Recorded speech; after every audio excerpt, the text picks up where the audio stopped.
tennis elbow or golfer's elbow, medial or lateral epicondylitis. Let's have someone have a seat there. So resistive tennis elbow test, tennis elbow, lateral epicondylitis. The lateral epicondylitis, we've been learning it as supinator problem. We've been learning it as a wrist extensor problem. Part of that wrist extensors are finger extensors. So this particular test calls for you to be in this position and lift your middle finger.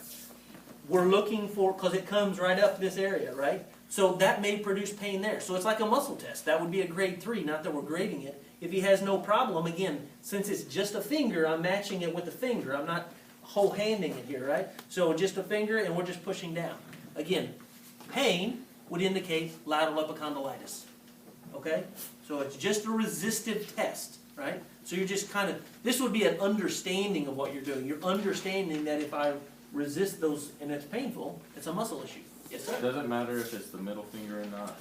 The book talks about how you could potentially do different fingers to get different, like extensor indices versus the middle finger definitely crosses the elbow, right? And that's why if you did just this, there is something called the extensor indices that does not cross the elbow.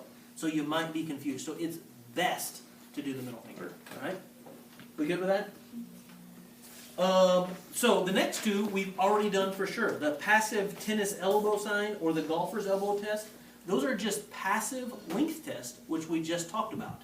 All right. So passive tennis elbow sign. Fully extend the elbow. Passive pronation and wrist flexion. What does that look like? A length test, right? It just has another name. A passive tennis elbow test. It's looking for a stretch. If I have stretch and pain, it would be indicative of lateral epicondylitis. All right? So pretty simple, right? Golfer's elbow, again, fist, right? We're going to extend, supinate, right? And flex. I'm sorry, extend, which would stretch the flex, right? So that's the motion. We've done that already, right? It was a length test. The only thing this test adds in is the finger part, where you grasp. But it's basically, if you didn't do that, it wouldn't be the end of the world. So that's for medial? Golfer's, yep. So that's a golfer's elbow. So it's just the two length tests that we've already learned. They're just putting a little name to it. Okay? Let me have you stand up. So something we haven't learned yet is varus and valgus testing.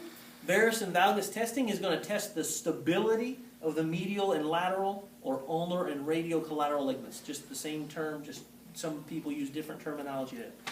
So again, we want it in about 20 or 30 degrees of flexion. We can't test it straight. If it's all the way straight, it's locked again, a bony lock. So 20 or 30 degrees of flexion, get a good grasp. Again, you're using a valgus force here. So my hand is on the outside. I'm trying to gap open his medial elbow, right? Or varus stretch, turn this way. We'll show them varus. They didn't get to see. Varus would be the opposite here, and I'm pushing out. So I'm trying to gap the ligament. Imagine if it went, right? There would be laxity of the ligament. And I would obviously have to try it bilaterally, right? To see what's normal. Can I switch on that arm? This arm? Yeah. So valgus, right? Varus. So you're just like pushing? Yes, I'm pushing. So if it's not there, it would just, right? So the thing about a joint like that, the ligament's there. If you push and it, that means the ligament's not there or strained, okay? So that's varus and valgus. We talked a little bit about Tinel's. We know where the cubital tunnel is. Medial epicondyle, we come off of that before the olecranon. Tinel's is just tapping, right? Positive for ulnar nerve injury if we have numbness and tingling going on down here, okay? Now again, most of you, probably if you tap enough, you get a little numbness and tingling. The fact that you tap and get numbness and tingling is not necessarily a positive sign. You have to tell me your fingers go to sleep during the day, you wake up in the morning and they're asleep. Just because I'm tapping means I'm hitting the nerve. It would obviously send some numbness and tingling down there, okay? And last, not in the book, but important for us to know, not necessarily for testing's sake, but for life's sake, is something called the milking sign, which is very commonly used for throwing athletes. We put them in this 90-90 position. Stabilize. Often we will feel right at their medial joint line, right where the medial collateral ligament is. We take their thumb, all right? That's where the milking part comes in. I'm going to bring them to about 110 degrees flexion, 90 degrees flexion, and about 70. And so all I'm doing is this type of thing, right? So I'm straining his elbow like he would when he threw the ball to see if the ulnar collateral ligament, if there's pain or opening that occurs there, right?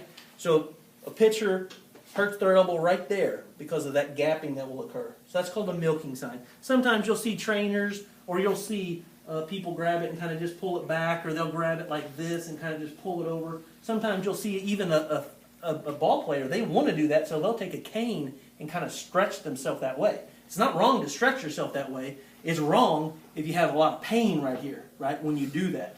Right, that could indicate some medial flare-up of maybe, could be epicondylitis type of stuff, or it could be ulnar collateral. That's really what we're looking for there. Okay? So it would go along with the valgus test, right? Valgus and milking. Can you do that again where you were like pulling? Valgus is this. No, for the. Milking is this. So just pulling. Yeah. Okay. Yeah. Trying to gap. Okay. Will you do the valgus and varus thing again?